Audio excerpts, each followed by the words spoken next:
Madame, Monsieur, bonsoir. Engagé depuis son arrivée au pouvoir dans une dynamique de transparence et de redevabilité, le président du Faso, le capitaine Ibrahim Traoré, s'ouvre une fois de plus à la presse nationale et internationale. Ce soir, nous allons donc avoir l'opportunité d'interviewer le chef de l'État sur sa vision, les trajectoires de la révolution progressiste populaire, les actions posées au quotidien pour la souveraineté, la liberté et le développement du Burkina Faso. Bonsoir, Monsieur le Président. Bonsoir. Merci de nous faire l'honneur de nous recevoir ici au Palais de Koulouba à Ouagadougou donc pour cette grande interview. Alors, chers téléspectateurs, le format de cet entretien est particulier. Au total, 10 journalistes vont se succéder par vague de 2 pour poser leurs questions au chef de l'État. 5 domaines sont concernés par les échanges. Il s'agit de la sécurité et de la défense, de politique et société, de la diplomatie et de l'AES, de l'économie et du développement, et enfin donc de la géopolitique régionale et internationale. Chaque pool donc, de journalistes aura entre 15 et 20 minutes pour échanger avec le chef de l'État. Mon rôle ce soir est celui de modérateur chargé de la police des débats.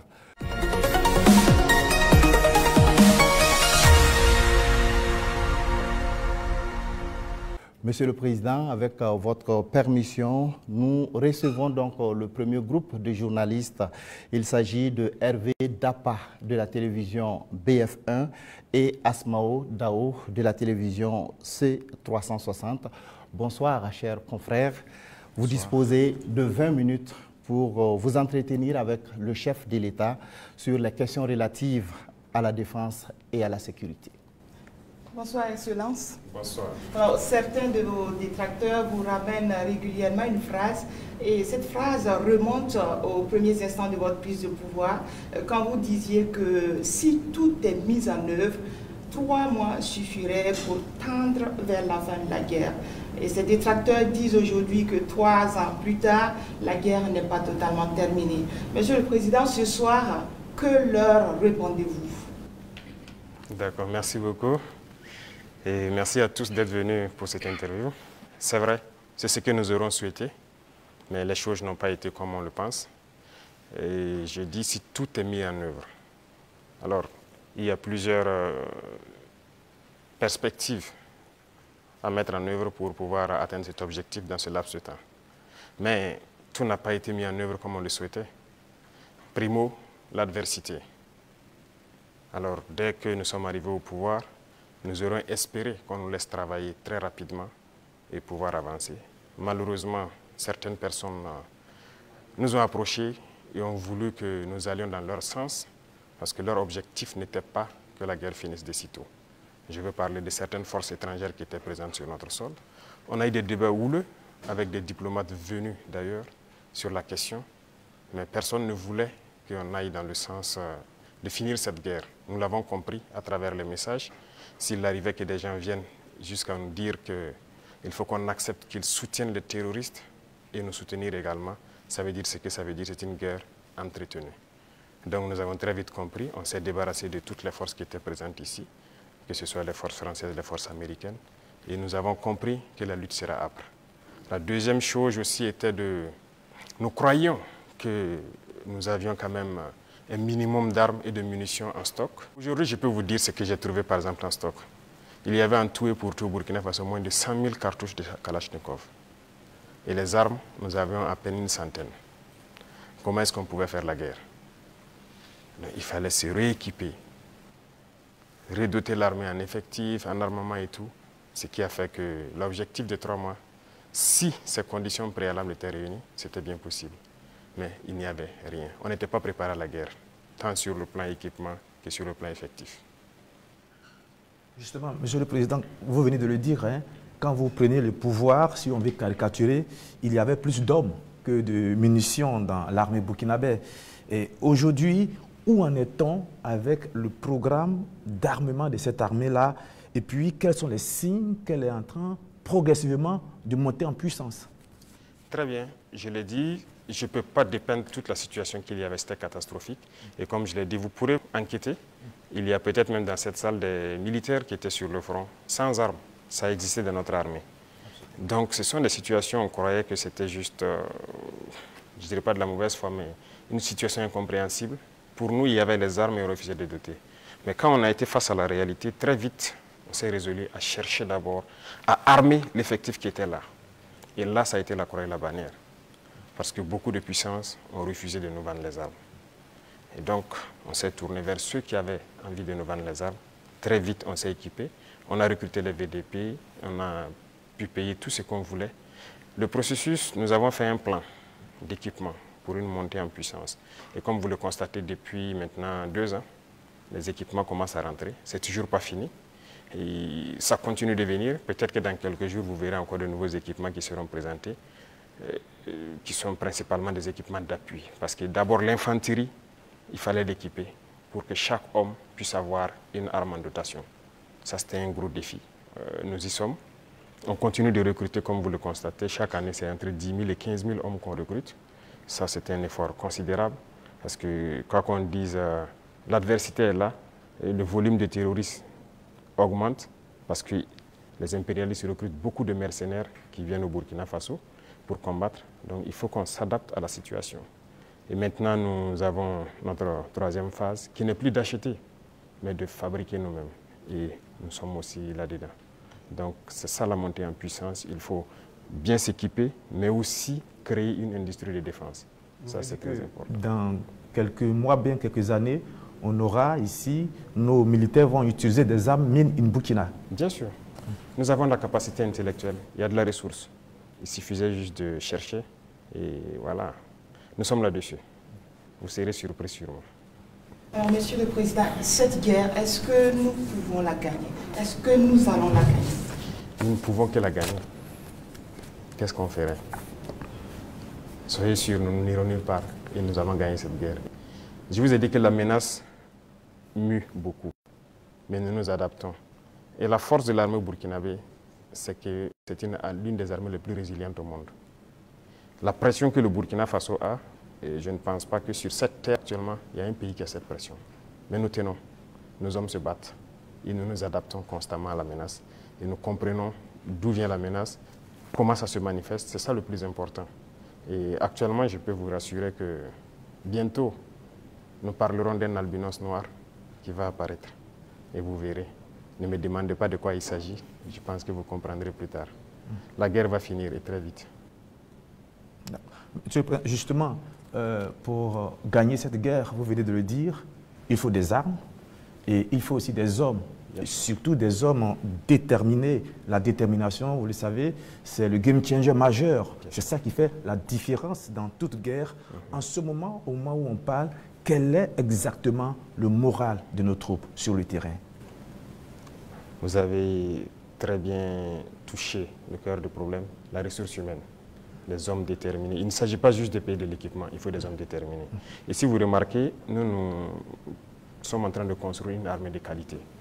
Et il n'est pas rare que souvent, lorsque nous jugeons qu'un chef d'élément ou bien une unité a failli à sa mission, qu'on les radie et qu'on les poursuive. C'est arrivé plusieurs fois et ça continuera comme ça.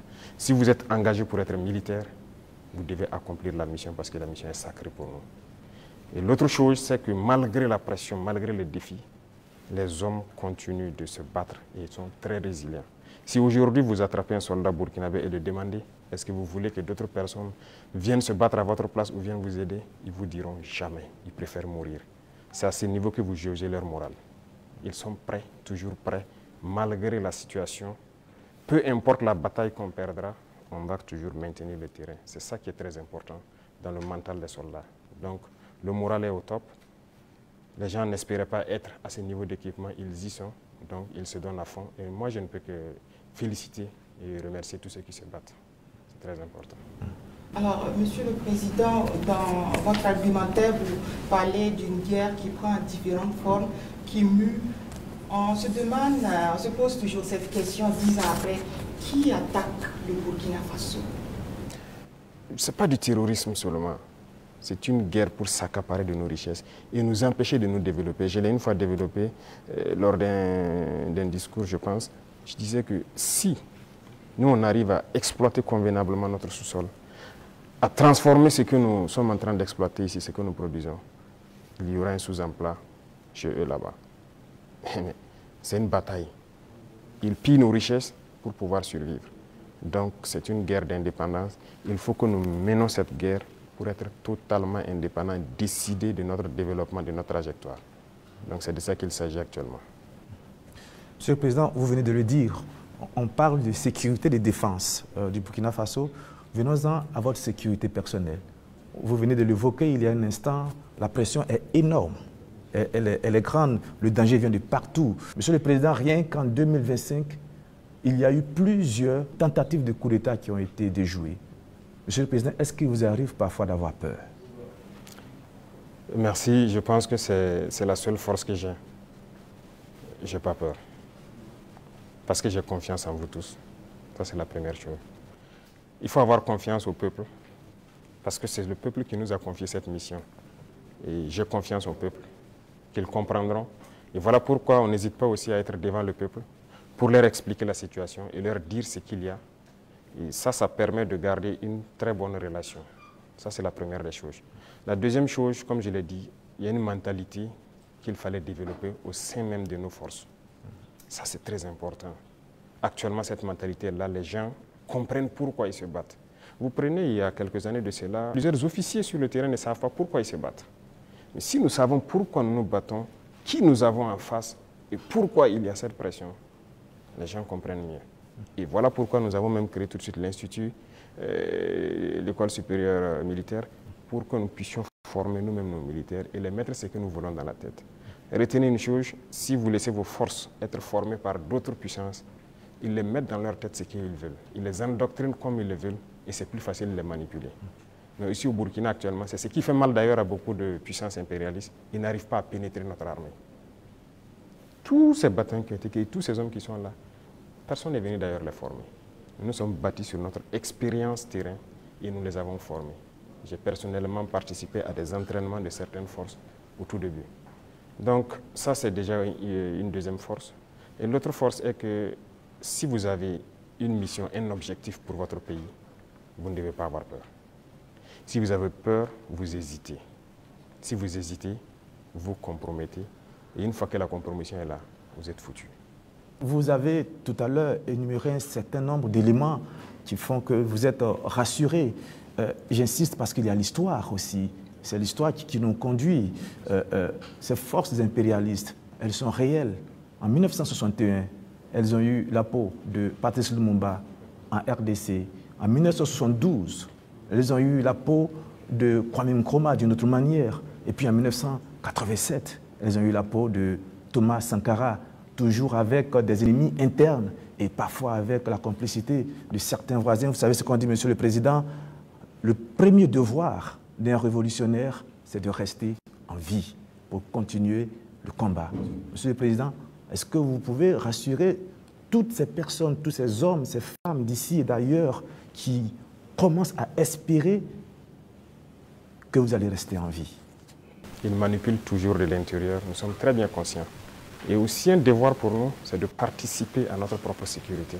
Ce n'est pas aujourd'hui de dire que je suis chef d'État et voilà, je confie la sécurité juste à des gens. Non, tout le monde participe, moi-même je participe. C'est pourquoi j'ai dit, ce n'est pas juste une affaire de ceux qui sont à côté de moi, c'est une affaire de tout le peuple. Et la sécurité, ce n'est pas une affaire d'hommes de tenue et tout ce que vous pouvez imaginer. C'est tout un ensemble. C'est aussi des comportements, des manières de vivre. Il faut éviter beaucoup de choses que peut-être des erreurs ont été commises dans le passé. Et nous avons lu beaucoup sur tous ceux dont l'impérialisme a eu la peau et nous avons appris beaucoup de leçons. Voilà pourquoi on dit on ne laissera pas les choses se répéter. On anticipera, quitte à ce que les gens interprètent comme ils veulent, on va anticiper. Mais parce que nous avons compris le message, l'espoir qu'il y a, on fera tout pour anticiper toujours les actions de l'impérialisme. Alors, Monsieur le Président, du regard de la journaliste que je suis, je me dis qu'il y a un encerclement des pays de l'AES. Quand je regarde un peu en Côte d'Ivoire, il y a un camp militaire à Odiéné, près du Mali et du Burkina. Le Sénégal installe des unités à la frontière avec le Mali, sans oublier également le Bénin qui fait frontière avec le Burkina Faso et le Niger. Est-ce que, Monsieur le Président, vous partagez ce point de vue? Est-ce que vous voyez les choses de cette manière? Je pense que quand vous décidez de faire la révolution, il faut vous apprêter à cette adversité. C'est une logique qu'ils nous encerclent. C'est logique qu'ils essaient de nous faire tomber. C'est logique. C'est comme je dis, c'est une bataille. Ils se battent pour leurs intérêts. Et c'est à nous, si on a décidé de faire la révolution, de tout mettre en œuvre pour que cet encerclement soit vaincu. Vous voyez, l'Afrique, on a l'habitude de ne pas avoir d'abord une armée forte. Il n'y a pas d'État s'il n'y a pas d'armée forte. Mais bon, c'était le système. Comme je l'ai dit une fois aux couleurs, ils sont venus nous flatter. Non, il ne faut pas vous armer. Même dernièrement, je pense qu'il y a dans une interview un général américain qui l'a dit encore que nos pays n'ont pas besoin d'être militarisés. C'est leur conception. Nous sommes comme des enfants, c'est eux qui doivent venir s'asseoir, faire la sécurité pour nous. Et beaucoup de pays sont dans cette situation. Ils ne construisent pas d'armée. Et quand la situation arrive, c'est le chaos. Nous, nous sommes en train de construire une armée forte. Voilà pourquoi j'ai dit on se bat en burkinabé et on se forme en burkinabé. Ça, c'est très important. Avant, c'est quoi? Chaque fois, les forces étrangères, tout le monde vient pour former vos soldats. On vous prend comme des moins que rien. Aujourd'hui, beaucoup de forces étrangères cherchent à venir s'entraîner avec nous. Vous n'allez pas imaginer. Les plus grandes puissances cherchent à venir s'entraîner avec nos soldats. Mais ce n'est pas juste l'entraînement. Ils veulent apprendre comment on fait, comment on procède, qui nous entraîne. Mais personne aujourd'hui ne sait comment les birs sont formés, comment on les entraîne, comment on les équipe. Pourquoi nous on croit que c'est les autres qui doivent venir nous former? Ils n'ont pas créé quelque chose. Ils ont réfléchi, nous sommes dotés de cerveau. Donc il faut une armée puissante pour faire face à l'adversité. Ils vont continuer à nous encercler. Parce qu'il y aura toujours en Afrique des États comme ça, des chefs d'État comme ça qui vont autoriser. Parce qu'ils ont les mains liées, ils trahissent toujours, ils vont accepter toujours que les impérialistes viennent chez eux pour attaquer leurs propres frères. Ça, si vous acceptez la révolution, vous devez partir avec ce concept. Ça va exister. Donc on n'y peut rien, on fait avec, mais c'est à nous de nous préparer pour que l'encerclement soit nul, qu'ils ne puissent jamais atteindre leur objectif. C'est tout. Donc on fait avec. Tout récemment, la CEDEAO a tenu un forum des chefs d'état-major général des armées d'Afrique. Le Mali et le Burkina Faso n'y étaient pas, mais le Niger, si. On sent un manque de solidarité, vous qui êtes au sommet de l'État. Qu'est-ce que vous pouvez nous dire? Bon, pas un manque de solidarité. Retenez que c'est une confédération, ce n'est pas une fédération. Sur certains aspects, on fait beaucoup de choses, en tout cas en tandem, mais dans la charte, il est dit que des pays peuvent décider des relations et de ce qu'ils peuvent faire. On ne peut pas dire à tel pays de ne pas collaborer avec tel pays, non. On n'est pas à cette étape d'abord. On est en train de consolider la confédération sur les aspects, un bon nombre d'aspects de développement, de défense et de diplomatie. Et après, on va passer à la fédération. Ce sont des étapes. Donc, le Niger peut participer à des rencontres. La confédération, on ne se ferme pas. On fait des ouvertures, on côtoie tout le monde. Nous sommes très panafricanistes, on est vraiment ouverts à l'intégration, à tout ce qu'il y a, mais avec des principes. Alors, exceptionnellement, comme il s'agit de défense et de sécurité, on vous laisse une dernière question. Merci Sagnon, mais la question que je vais poser, pardonnez-moi, ne fait pas partie de la défense ni de la sécurité, mais de vos relations avec nous, les médias. Monsieur le Président, est-ce que vous avez un problème particulier avec les médias, donc avec nous les journalistes? Je dis cela parce qu'on a l'impression qu'il y a eu un malentendu. Je parle des médias nationaux, pas des médias internationaux dont certains sont tombés dans la poubelle depuis un certain moment, c'est un fait, et pas des médias nationaux. On a l'impression qu'il y a eu un malentendu au début et il y a quelque chose, un brouillard comme ça qui est là. Comment vous analysez la situation, Monsieur le Président? Vous savez que je ne suis pas hypocrite. Il y a eu un malentendu. Il y a eu un brouillard au début, mais aujourd'hui, je dois dire que je félicite beaucoup de médias pour leur travail professionnel. Il faut éviter de suivre le travail de l'impérialisme. Certes, beaucoup parmi vous ont été formés par eux, hein, C'est ça, vous avez été à l'école du blanc, comme on aime le dire. C'est eux qui vous ont formé au journalisme. Donc moi, je ne vous en veux pas souvent quand les gens essaient de se comporter comme eux. Mais je parle pour que les gens prennent conscience qu'il s'agit de notre patrie. Regardez ce matin, par exemple, lisez les titres des journaux en France. Ils vous diront peut-être qu'il y a une mobilisation pour mettre la pression sur le Premier ministre. Il y a ici. Ils ne vous diront pas qu'il y a eu une marche contre le pouvoir ou quelque chose. Mais si c'était au Burkina, vous direz qu'il y a une marche contre le pouvoir. Vous comprenez? Les Français nous appelaient, ils continuent de nous appeler putschistes, juntes et quoi. C'est du français.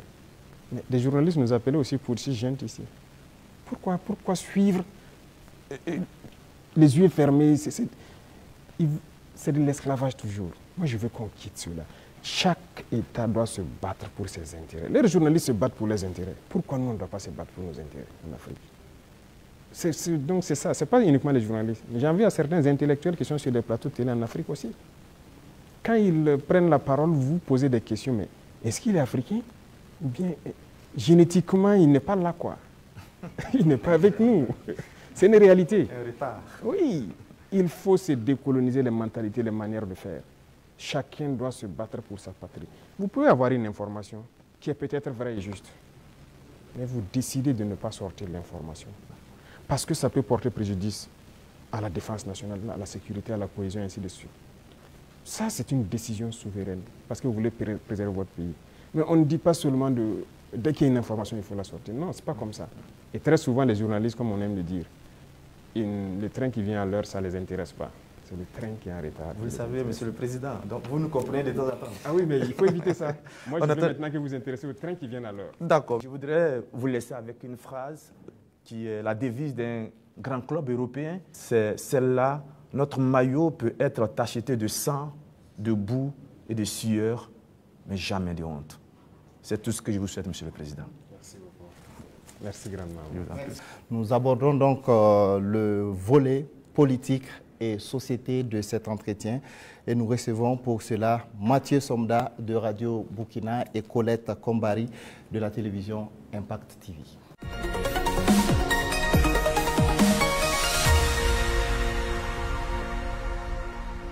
Bonsoir, chers confrères. Vous disposez également de 20 minutes pour échanger avec le chef de l'État sur la rubrique politique et société.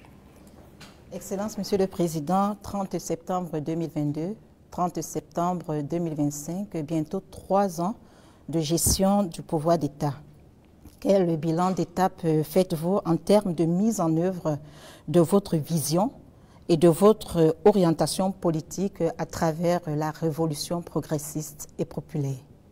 Il faut dire que nous avons pris le pays sur le volet sécuritaire avec une situation, mais aussi sur le volet économique, politique avec une autre situation. Retenez qu'il y avait beaucoup de réformes à faire. Tellement de réformes qu'on ne pouvait pas les énumérer en un coup. Et donc, nous avions une idéologie que nous avons commencé à mettre en œuvre, la révolution, jusqu'en avril dernier où on l'a proclamée officiellement. Et qui dit révolution, il s'agit de révolutionner tous les domaines de notre vie. Parce qu'on ne peut pas continuer à faire la même chose qui se passait et espérer avoir un autre résultat. Si nous étions dans la continuité, je pense que c'est mieux qu'on laissait les politiciens continuer leurs choses, mais nous avons voulu rompre. Et la rupture nécessite beaucoup d'engagement.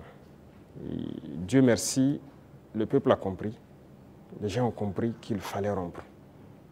Que ce soit en termes de comportement, de pratique, que ce soit en termes de gouvernance, que ce soit en termes d'économie, de commerce et tout ce qui va avec.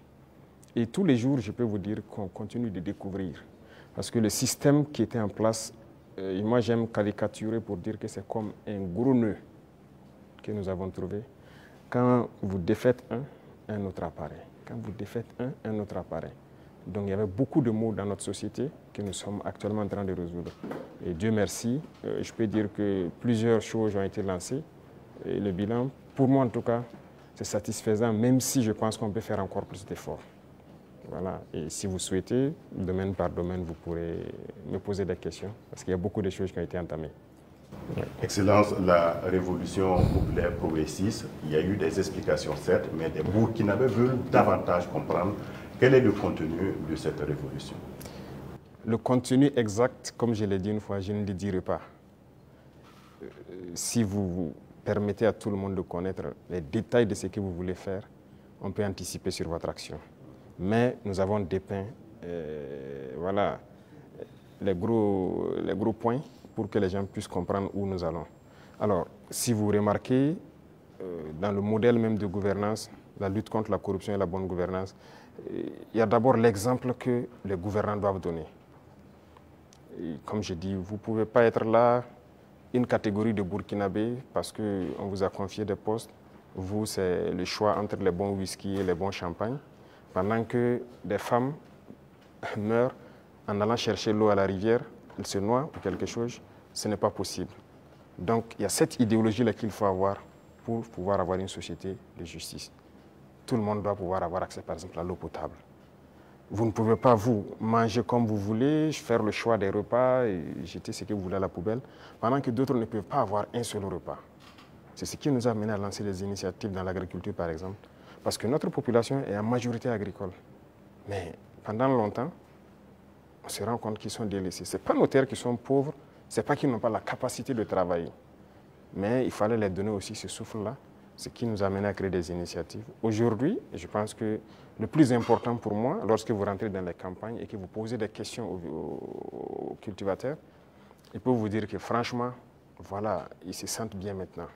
Ils cultivent, il a de quoi se nourrir, et le surplus, il le revend généralement à la Sonagès qui paye, qui fait un stock de sécurité. Et lorsque dans certaines zones ou dans certaines périodes, il y a des soucis, ils le ressortent, ils le vendent à prix bien subventionné, accessible de tous. Donc ça, c'est très important. L'idéologie de révolutionner beaucoup de domaines, quand on prend le domaine même des finances publiques, alors on est en train de digitaliser beaucoup de paramètres, avec beaucoup de difficultés, parce que les gens n'aiment pas ça. Bientôt, par exemple, on va lancer la facture électronique. Déjà, quand on a émis l'idée, mais beaucoup de grands opérateurs sont opposés à cela. Pourquoi ils ne veulent pas la transparence? Parce qu'on a habitué les gens à la tricherie, à voler. C'est comme une norme. C'est ce qui est installé, donc il faut changer tout ça. Sur le plan des infrastructures et beaucoup de choses, le domaine des marchés publics et tout ce qui va, c'était d'ailleurs le domaine le plus corrompu. Voilà, vous êtes un entrepreneur, vous venez nous voir, on vous donne le marché, vous surfacturez, et après on se donne quelque chose à l'arrière. C'est ça la règle d'or. Et donc quand quelqu'un même vient avec cette idée, vous êtes exclu d'office. On ne vous permet pas.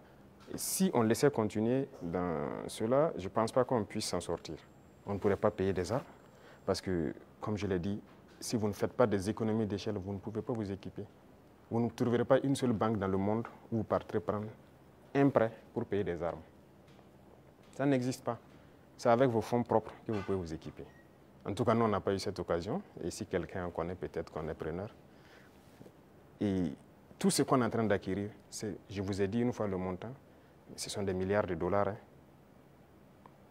Comment on fait? Où on a puisé l'argent? Mais cet argent était là. Il fallait assainir le domaine des finances, le commerce et tout ce qui va avec. Et le fonctionnement de nos sociétés d'État, vous avez pu remarquer cette année les résultats de 2024 qui sont au-delà. 2025 est encore meilleur que 2024. Je prends le domaine des hydrocarbures où dès 2023, nous avons fait d'énormes progrès. Avant, c'était des subventions de l'État. Ça veut dire qu'on collectait encore des impôts pour subventionner la société, pour payer le surplus, le manque à gagner et tout ça. Mais maintenant, la société n'est plus dans cette situation. On a épongé toutes les dettes de la société et elle commence à faire des marches. Mais c'est parce qu'il y avait la corruption dans le milieu. Donc il y a tellement de situations, je ne peux pas tout citer. Et donc il faut révolutionner ce domaine aussi par la digitalisation et tout ce qui va avec. L'administration en gros, tout est en train d'être digitalisé pour que les gens n'aient plus accès à l'argent liquide qui circule et que les choses soient transparentes. Vous qui demandez le service, vous savez à quoi ça correspond et vous savez où votre argent part. Les infrastructures, vous êtes témoins aussi, qui sont vraiment un problème crucial. On est en train de révolutionner tout. Donc c'est l'esprit comme ça, de changer de paradigme, faire ce qu'on n'avait pas l'habitude de faire. Donc comprenez ça par cette phrase. Excellence, Monsieur le Président, on est entré dans la révolution progressiste et on y va. mais il y a cette tranche de la population, le politique, qui œuvrait avant. Quelle peut être la place donc de ce politique actuellement dans cette révolution? Je ne vais pas être hypocrite encore. Si c'est cette mentalité politique, ils n'ont pas de place dans la révolution. C'est opposé. Regardez comment le Burkinabé était. Puisque pendant 27 ans, bon, plus de 27 ans de règne de Blaise et même le pouvoir du MPP, ça continue dans la même politique. Et cette politique, notre génération est née dedans. Donc on est né et les gens ont grandi avec une mentalité. Si tu ne connais pas quelqu'un, tu ne peux pas avoir accès à certains services. Ce qu'on appelle les deals. Tout le monde a évolué avec cet esprit de deal, de corruption, de tout. C'est dangereux, mais c'est la politique qui a mené ça. Parce qu'il y a des entrepreneurs politiques, vous avez entendu parler de ça. Les jeunes qui se lèvent parce qu'ils savent parler, ils savent flatter. Et c'était quoi la politique? C'est quoi la politique en Afrique? Il faut dire la vérité. Quelqu'un qui a l'art de mentir, de tromper, de flatter. Vous voyez, tous les vices, si vous regroupez tous les vices, vous êtes un bon politicien. C'est la réalité. Nous, au village, quand on voit quelqu'un qui est un trompeur, il ne dit pas la vérité, on dit, lui, là, c'est un politicien. C'est comme ça on disait. Donc, il faut que cette mentalité change. Beaucoup ont changé. Beaucoup ont compris, ont changé et marchent avec nous. Maintenant, ceux qui veulent rester dans leur radicalisme politique ancienne, là, ils n'ont pas de place. Ça, on ne va pas se mentir. Sinon, qui ne faisait pas la politique au Burkina? Mais c'est le même peuple. Mais c'est parce qu'on a parlé, ils ont compris, et par les actions, ils voient, ils ont compris, que les gens commencent à changer de mentalité. Et nous voulons changer définitivement les mentalités pour que personne ne pense qu'il faut d'abord appartenir à tel parti pour bénéficier d'une route, il faut appartenir à tel parti pour avoir un fourrage. Non. Tout le monde au Burkina doit bénéficier des bienfaits de la nature du Burkina et du travail du gouvernement. Donc la politique, moi je disais que la manière de la faire, ça divise. Et ça donne des avantages particuliers à un groupe et l'autre groupe n'a pas d'avantage. Donc non, il faut qu'on arrête ça. Donc beaucoup ont changé, beaucoup... Il y en a qui sont dans des postes de responsabilité. On nous interpelle même que non, lui là, il a milité dans tel parti. Je dis aux gens, non, on n'est pas là pour diviser. On est là pour unir. Tant que la personne a compris et veut faire le travail comme on le veut, on le met. Comme il y en a aussi qu'on a responsabilisé à des postes, et 2 mois, 3 mois, vous avez vu qu'on les a cherchés. Parce que s'il vient et qu'il continue de vouloir faire la même chose qu'il faisait, on va te chercher et on va te punir. Donc c'est un changement de mentalité que nous voulons. Tous ceux qui changeront de mentalité sont les bienvenus dans le bateau. Mais si vous voulez continuer à fonctionner comme la politique ancienne, vous n'avez pas de place dans la révolution. Excellence, vous l'avez dit plusieurs fois, il faut de l'ordre et de la discipline pour le développement du FASO. Le recyclage des jeunes a déjà commencé. Comment enrôler les autres couches de la société? Voilà, très bien. Ce programme, c'est un vaste programme que nous n'avons pas voulu détailler.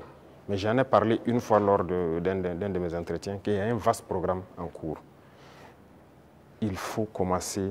En fait, les jeunes, c'est bien, mais ce n'est même pas eux notre cible, ce sont les plus petits. Les plus petits, c'est eux notre cible.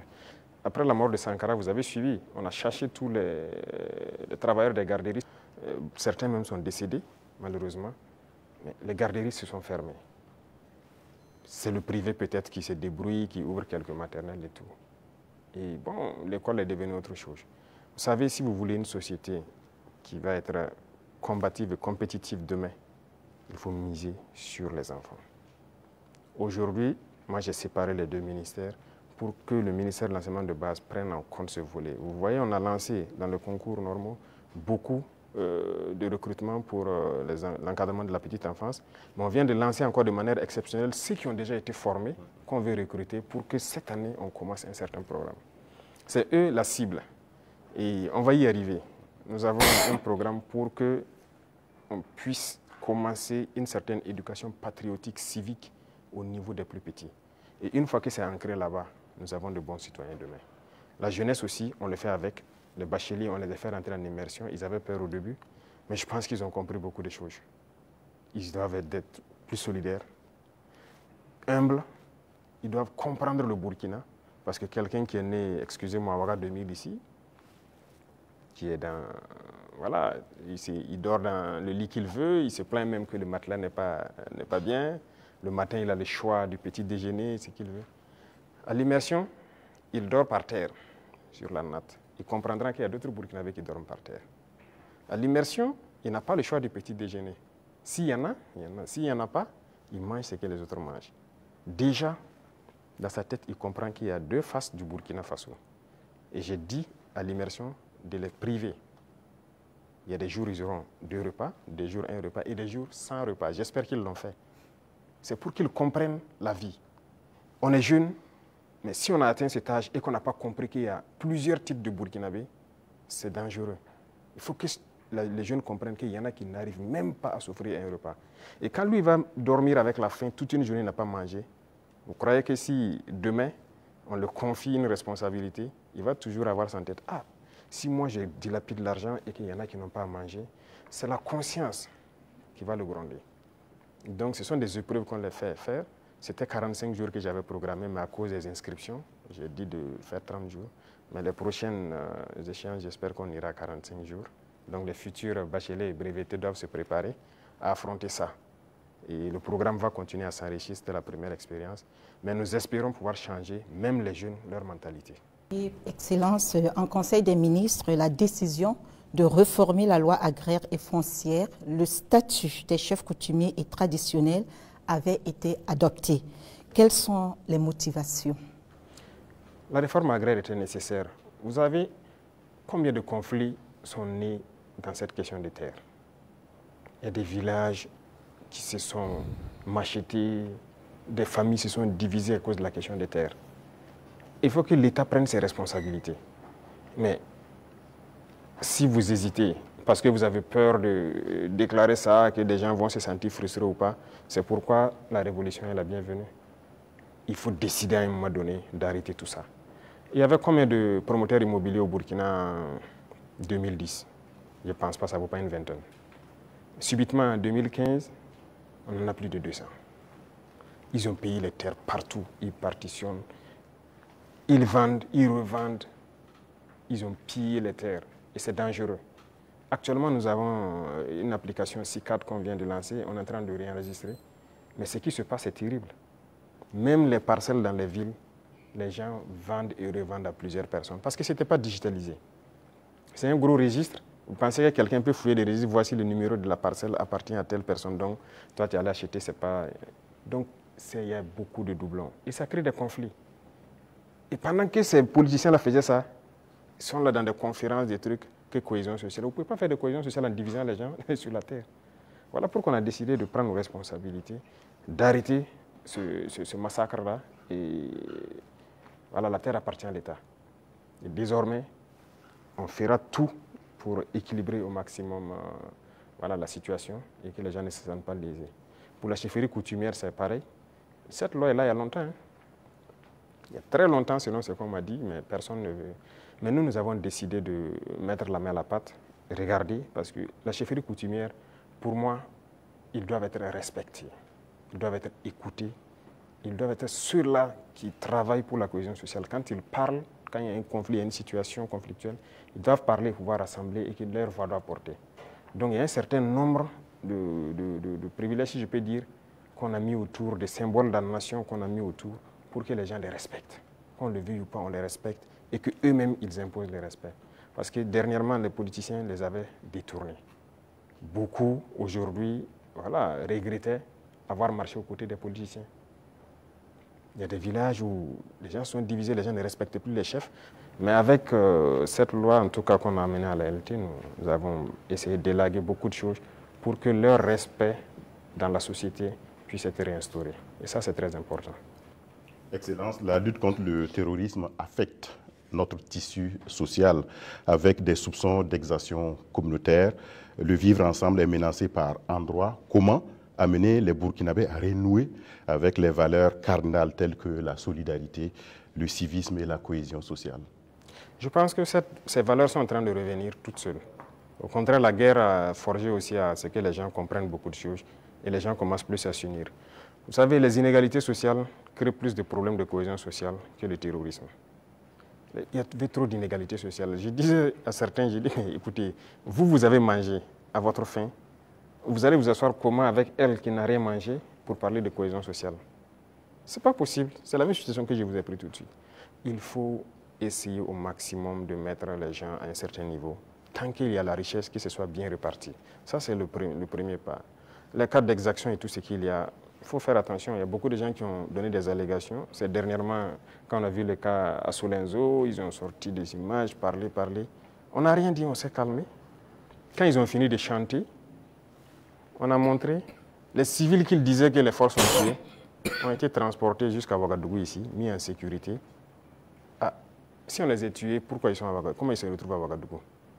Souvent, c'est fait à dessein. Ils inventent tout ce qu'ils veulent inventer avec leurs ONG, leurs médias et tout.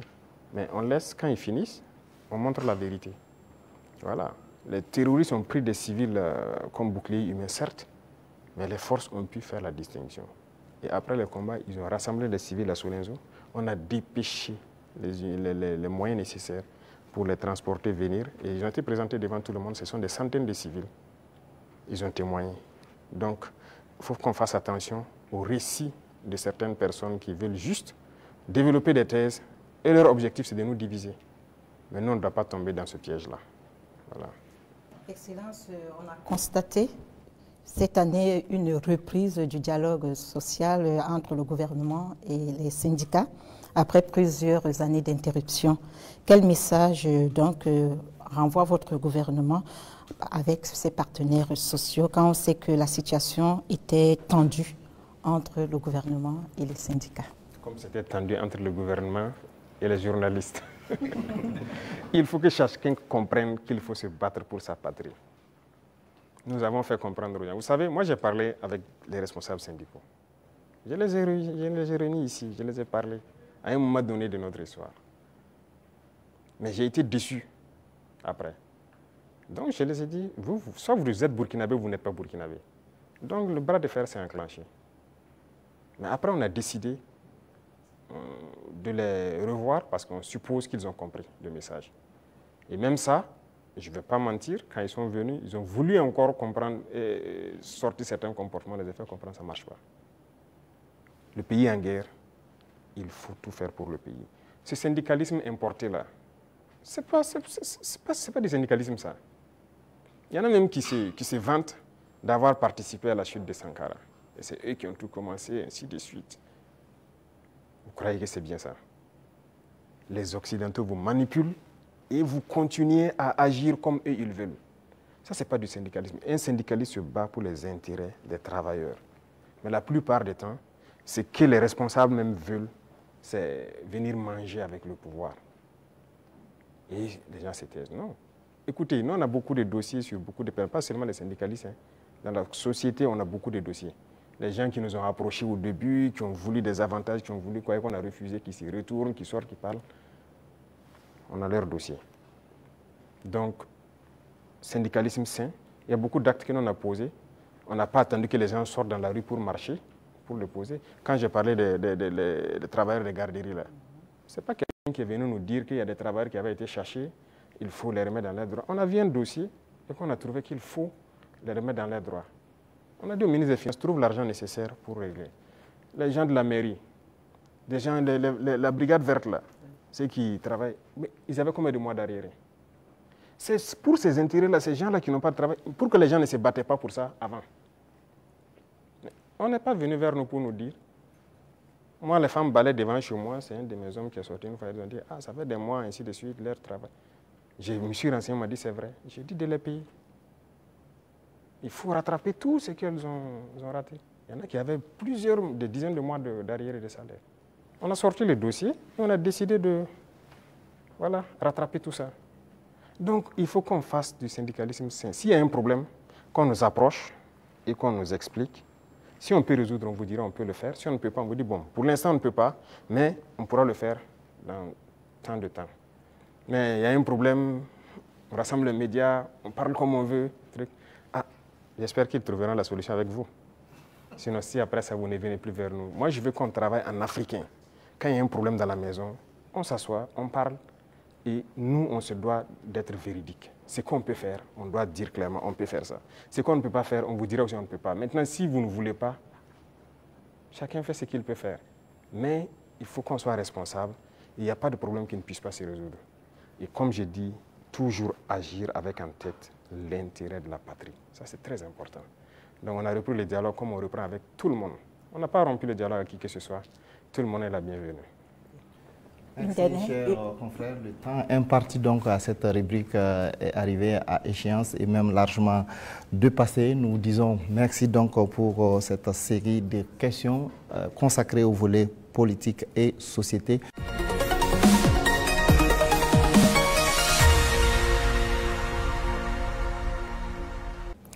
Monsieur le Président, les préoccupations relatives à l'économie et au développement sont portées par Soumaïla Rabo de Savane Média et Jean-Marie Toé des éditions Sidoya. Bonsoir, chers confrères. Vous disposez également de 20 minutes pour vous adresser au chef de l'État. Bonsoir, Monsieur Sayon. Monsieur le Président, malgré la crise sécuritaire et la conjoncture internationale, l'économie burkinabé se porte bien. Avec 1,5 de progrès sur le taux de croissance économique en 2024.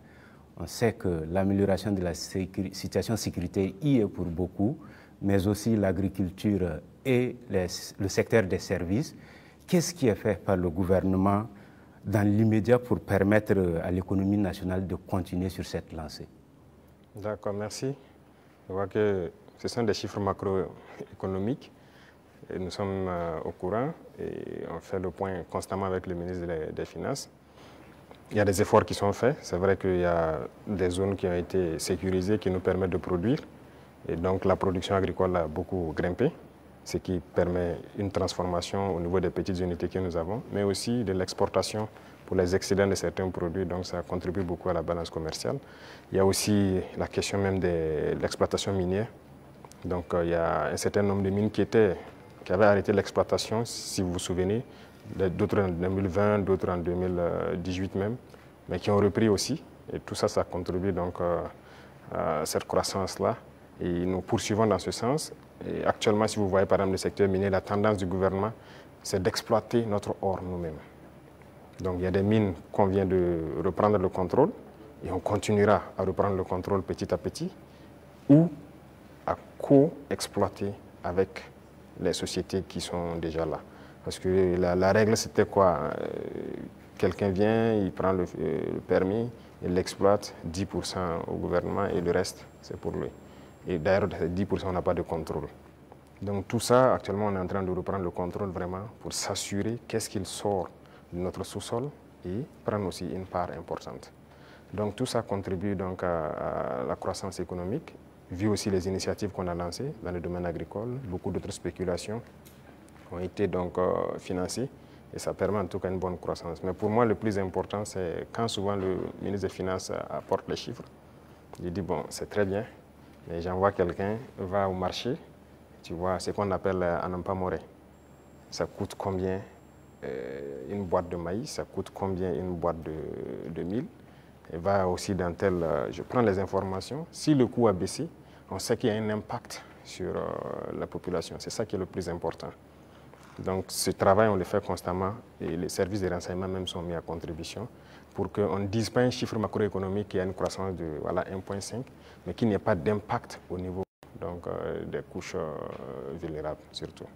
Donc on continuera cette progression s'il plaît à Dieu. Monsieur le Président, si la volonté c'est de soulager davantage le panier de la ménagère et améliorer le pouvoir d'achat du consommateur, peut-être faut regarder du côté de la SONABI, la Société nationale burkinabé d'hydrocarbures, que vous avez trouvé déficitaire en fin 2022 et qui est aujourd'hui pratiquement surliquide, parce que c'est la championne des sociétés d'État. C'est la moitié des bénéfices de 2024 réalisés par les sociétés d'État. Est-ce qu'il ne faut pas maintenant diminuer le prix du carburant? D'accord, merci. Je pense que c'est une des questions que les gens peuvent se poser. C'est très bien, on a fait des progrès, mais quand est-ce qu'on a équilibré et qu'on a commencé à avoir des bénéfices? Qu'est-ce qu'on a fait? Ça, c'est très important à comprendre. Et l'autre chose, c'est que est-ce que ces bénéfices ne participent pas à quelque chose d'autre au profit donc, des populations? Je prends un exemple. On est en train de créer des brigades de construction des routes au niveau de chaque région. Vous voyez notre réseau routier, déjà ce qui est existant est dégradé, même la RN1, si vous quittez ici jusqu'à surtout la zone de Kokologo et tout ça, c'est carrément dégradé. Ça veut dire qu'on a un besoin important d'investissement dans le secteur des infrastructures routières. Et la SONABI doit participer beaucoup. Je viens de leur confier cette nouvelle mission parce que le carburant qui va ravitailler les différentes brigades, même le bitume et tout ça, la SONABI va devoir s'en charger. Si on baisse, le rythme va baisser. Mais vous voulez qu'on aille vite ou pas? Et il y a aussi une question de, je ne dirais pas de comparaison. Vous voyez, le carburant se retrouve moins cher au Burkina que certains pays côtiers. Nous, on part chercher le carburant là-bas, on fait le transport jusqu'au Burkina, mais c'est moins cher par rapport à ces pays. Vous pouvez expliquer ça? Si on doit monter à leur niveau, on fera beaucoup de marge. Et là même, je peux vous dire qu'on pourra bitumer beaucoup plus de routes qu'on le pense. Mais on garde toujours comme ça parce qu'on veut aller vite. Aujourd'hui, vraiment, il faut remercier le peuple et les amis du Burkina Faso. Beaucoup de gens contribuent, par exemple, la façon Mebo pour embellir les villes, pour faire les routes et tout ça. Mais à un moment donné, le gouvernement aussi, d'abord, a commencé par financer, mais on va devoir financer pour que le rythme continue. Donc, c'est une symbiose entre nous et le peuple. Et je pense que s'ils comprennent l'effort qu'on fait, là où leur argent part, les gens doivent comprendre que bon, on peut rester sur cette ligne. Quand on atteindra un objectif donné, on va pouvoir baisser, ça c'est logique. Personne ne va être riche et vouloir que ses enfants vivent dans la misère, si je peux dire ainsi. Donc les richesses seront partagées, mais nous avons du retard et on doit rattraper le retard. Tout de suite, par exemple, je vous disais qu'on ne peut pas continuer à payer l'équipement militaire, il faut qu'on produise.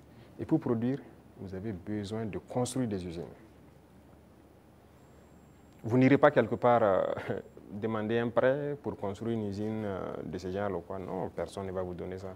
Même les équipements qui constituent même l'usine, personne même ne veut vous vendre. Donc ça, c'est à l'interne. Il y a beaucoup de choses qu'on fait. On ne vous donnera pas de prêt pour ça. Et regardez tous ces équipements de façon merveilleuse, quoi. C'est combien de milliards? Ce n'est pas le prêt de quelqu'un. C'est l'argent du contribuable. Donc ce sont des choses, nous-mêmes, on a souhaité pour aller vite. Vous croyez que si j'avais un prêt de 200 milliards en 2023, moi, j'équipais tout le Burkina Faso en 2023. Mais personne ne veut vous donner des prêts sur ce volet-là. Donc finalement, c'est l'argent du peuple qui équipe le peuple. Donc il y a beaucoup de domaines, on le fait nous-mêmes.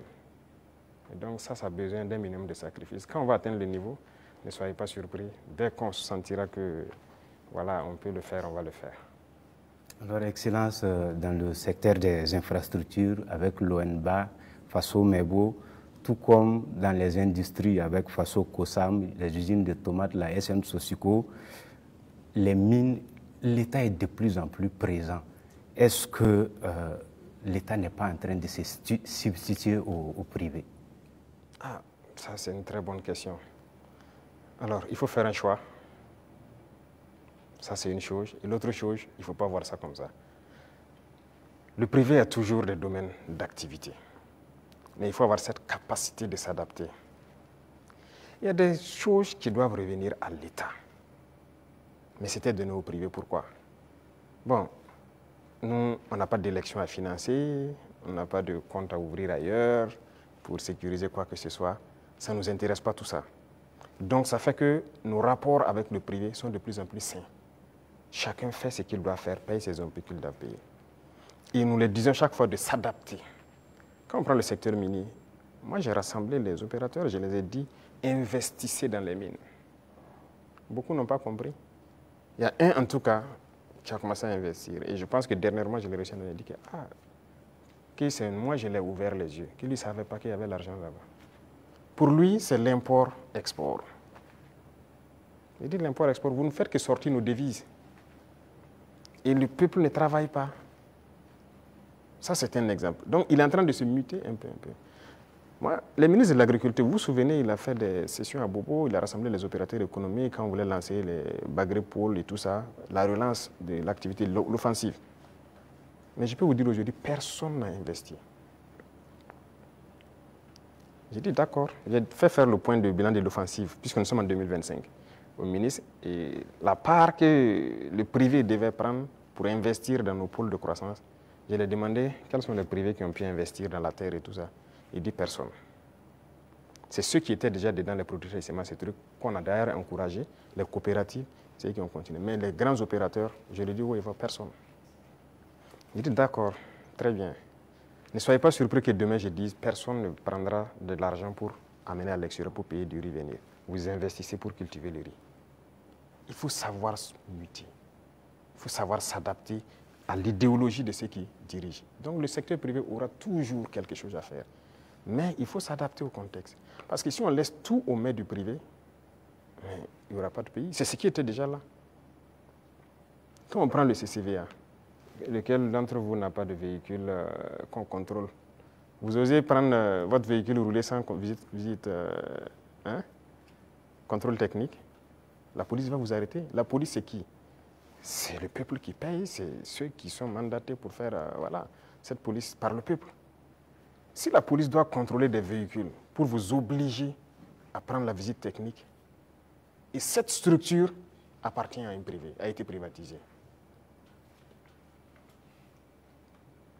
De l'argent, je dirais gratuit, privatisé. Vous trouvez ça normal? La Socico, c'était privatisé. Beaucoup de sociétés sont privatisées. Mais ça peut faire rentrer de l'argent pour l'État et que l'État doit travailler pour tout le monde. Si vous privatisez tout, on fait quoi? L'État gagne l'argent où? On ne veut pas construire notre pays? On veut rester comme ça, dans ce qu'on connaît là? Nous, on veut construire. On veut produire, on veut que tout le monde vive bien et en paix. On veut voir nos enfants dans d'autres types d'écoles. On veut que notre pays se développe.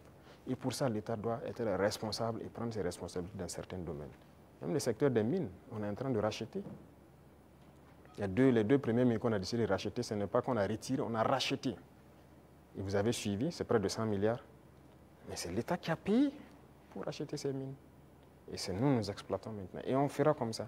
Même les parts que je dis qu'on va prendre, on va racheter des parts. Il faut que l'État soit fort. Si l'État n'est pas fort, vous n'avez pas de pays. Ça, il ne faut pas se leurrer. Le capitalisme ne peut qu'être sauvage. Si vous laissez le capitalisme se développer à un certain niveau, finalement, vous allez vous perdre. Vous, si vous faites une industrie tout de suite pour fabriquer je ne sais pas quoi, vous voulez faire du profit. Au début, vous pouvez mettre une usine qui emploie peut-être 500 personnes. Et au fur et à mesure, vous robotisez. Finalement, votre usine, vous n'avez que 10 personnes devant un ordinateur qui travaille. Les 490 sont au chômage. Nous, on est contre ce système. On régule aussi. Certes, digitalisé, mais une certaine robotisation, on est contre. Donc, on a une idéologie qu'on va dérouler au fur et à mesure, mais il faut que les gens s'adaptent à l'idéologie. C'est pour le bien-être de tout le monde. Sinon, on va se retrouver dans des situations très inconfortables. Voilà. Monsieur le Président, est-ce que ça veut dire que vous attaquez à l'économie de marché, qui est enseignée aujourd'hui en sciences économiques et avec lequel les systèmes, les jeunes économistes grandissent? Parce qu'aujourd'hui, l'État vend du yaourt à travers Faso Kosam. Vous avez annoncé les Fasoyards. On se demande quand vous allez ouvrir les premières boutiques. Tout ça, vous prenez progressivement la place du privé. On ne sait pas quand ça va s'arrêter.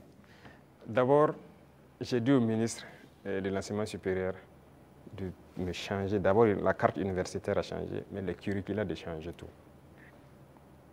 Pourquoi on doit forcément apprendre leur manière de faire l'économie? On n'est pas en mesure de créer. Est-ce que c'est Dieu qui est descendu, encore, comme j'aime le dire, créer, asseoir des gens, créer l'école? Ce sont des gens qui ont inventé, qui ont créé des concepts et qui ont créé l'école. Ce sont des êtres humains qui ont créé l'école. Donc, qui ont mis des programmes, ainsi de suite. Le programme aux États-Unis est différent du programme en France, différent du programme en Angleterre, ainsi de suite. Chacun a sa manière d'enseigner sa population pour atteindre le niveau qu'on souhaite. Donc, nous aussi, on va créer notre modèle. Justement, c'est ce qui nous met en retard. Malheureusement, notre modèle d'école n'est pas bien. On a pris pour les autres, adapté, et finalement, on forme quoi? Ok, on forme beaucoup d'économistes dans ce concept. Est-ce que ça marche?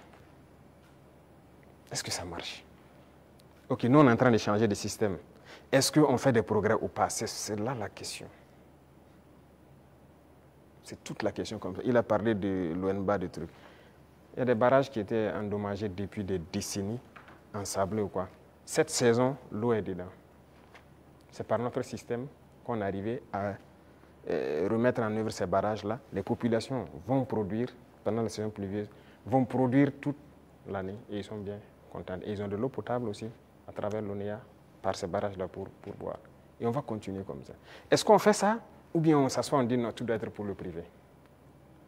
Et d'abord, cette question de privé, il y a des gens qui avaient une mentalité rétrograde, encore politicienne. Et nous avons dit aux gens de changer. Vous avez bien suivi les sorties de certains ministres. OK, on vous donne un chantier, vous prenez l'avance de démarrage et tout, et vous faites ce que vous voulez. On vous donne un chantier de bas-fond.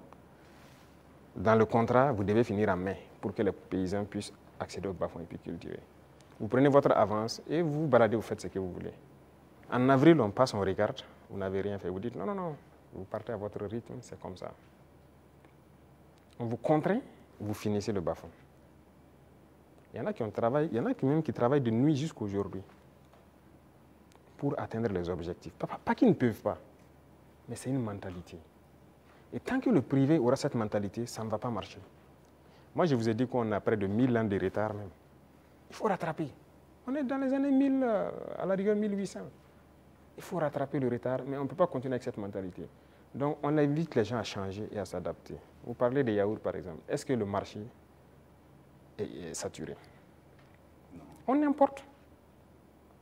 J'aimerais voir les privés rentrer dans le yaourt. Pourquoi on n'importe plus? Nous avons pris des textes pour dire que lorsque quelque chose se produit au Burkina Faso, pour pouvoir importer, il vous faut une autorisation spéciale d'importer. Ce qui stipule que vous devez payer ce qui est à l'intérieur. Lorsqu'il y a le manque maintenant, on vous autorise à importer. Voilà pourquoi les gens sont en train, vous voyez que beaucoup de privés sont en train d'ouvrir des usines et tout ça. Et si on ne passait pas par cette méthode, comment on va faire? Il y a le grand moulin du Faso qui est là, il faudra qu'on est en train de restructurer tout ça. Mais parallèlement à ça, on a obligé les grands importateurs à ouvrir des moulins. Moi-même, j'ai été inauguré la dernière fois de l'autre côté. C'est l'un des plus grands importateurs. Quand on a dit on va suspendre l'importation, mais il n'était pas content, il a tout ici. On a dit c'est ce qu'on va faire. Soit vous adaptez, ou bien l'État va prendre en compte. Mais ils le font. Mais est-ce qu'on arrive à satisfaire? Il y a la place. On a de la population, on a un grand marché immense, au Burkina et en Afrique. Mais les gens n'ont qu'à s'adapter, produire. Donc il y aura toujours de la place. Ne pensez pas que forcément on a pris la place du privé, non. Il y a la place. Vous allez ouvrir les façonnières? Si, c'est nécessaire pour réguler, parce qu'il y a cette mentalité de toujours entraîner la spéculation de certaines personnes. Non, c'est dangereux. Dernièrement, vous avez suivi le cas des motos. Malheureusement, c'est quand il y a eu la situation, on s'est rendu compte que ce n'était même pas un marché régulier. Donc rapidement, on a dû voir comment on peut réguler ce marché pour que l'importation soit suivie.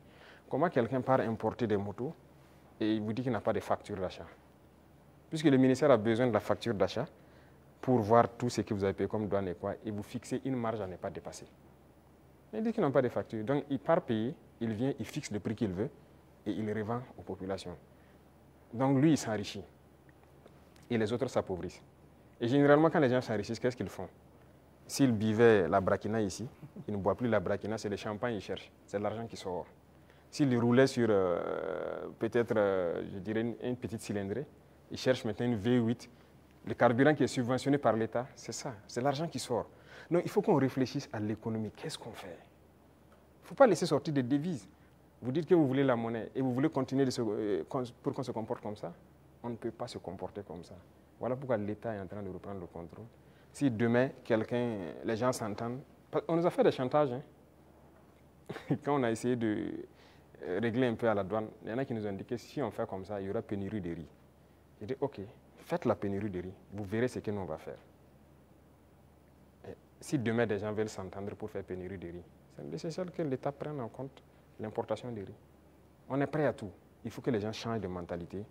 Allez doucement, cherchez votre intérêt aussi petit soit-il, mais permettez aux autres Burkinabés de vivre et de ne pas les appauvrir.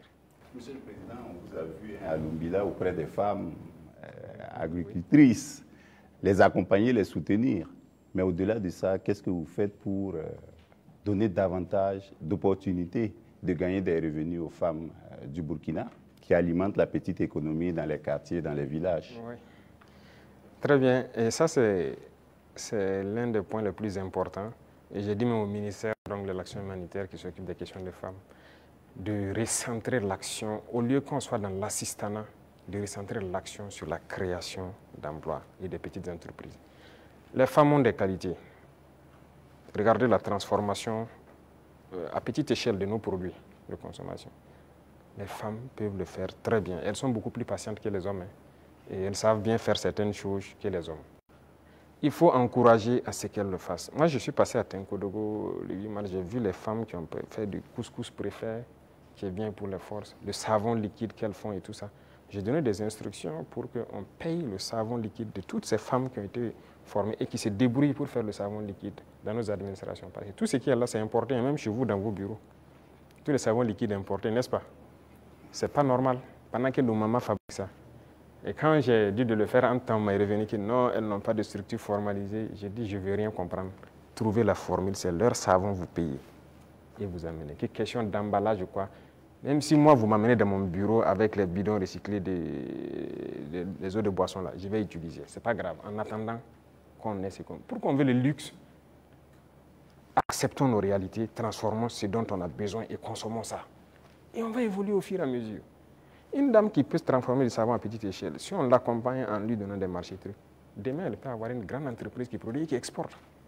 Voilà la mentalité qu'il faut qu'on développe. Et donc, j'ai dit au ministère là, de ne plus être là dans, vous voyez, l'action humanitaire, l'assistanat, non. Il faut recenser le problème des femmes. On a beaucoup de produits qu'on est en train de faire aujourd'hui. On peut transformer, même à petite échelle, et trouver une formule de rassembler. J'ai discuté avec des femmes à Bobo. J'ai dit, par exemple, les produits oléagineux, les femmes peuvent produire l'huile brute par coopérative et trouver des gens qui ont un certain niveau, qui mettent une raffinerie en place. Et leur rôle, c'est de payer les huiles brutes et de raffiner pour donner de l'huile parfaite sur le marché. Il faut qu'on aille vers ça. Mais si on s'assoit, bon, je n'ai pas la capacité de faire l'huile et puis la raffinerie coûte cher, tout le monde n'est pas obligé de faire la raffinerie. Mais on peut organiser pour que... Voilà. Donc dans plusieurs domaines, c'est ce qu'on est en train de vouloir développer et permettre aux femmes vraiment de mettre en œuvre tout ce qu'elles savent faire. Donc c'est une politique qui est enclenchée et je crois que vous allez voir les résultats. Ismaël Arabo, Jean-Marie Toé, ce serait donc la dernière question. Merci à vous donc pour vos différentes préoccupations adressées au chef de l'État.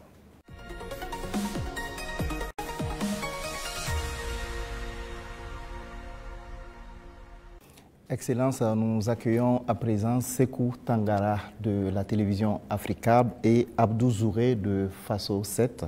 Ils vont échanger avec vous sur des sujets en lien avec la diplomatie et l'AES. Bonsoir, chers confrères. Alors, vous disposez pour ce volet de 15 minutes. Merci, Sagnon. Monsieur le Président, l'Alliance des États du Sahel a 2 ans. Comment est-ce qu'elle se porte aujourd'hui? Quel est son état de santé? Merci. Je dirais que l'évaluation de l'état de santé, c'est à travers la population qu'on peut le sentir. Et à travers la population, je pense qu'elle se porte bien.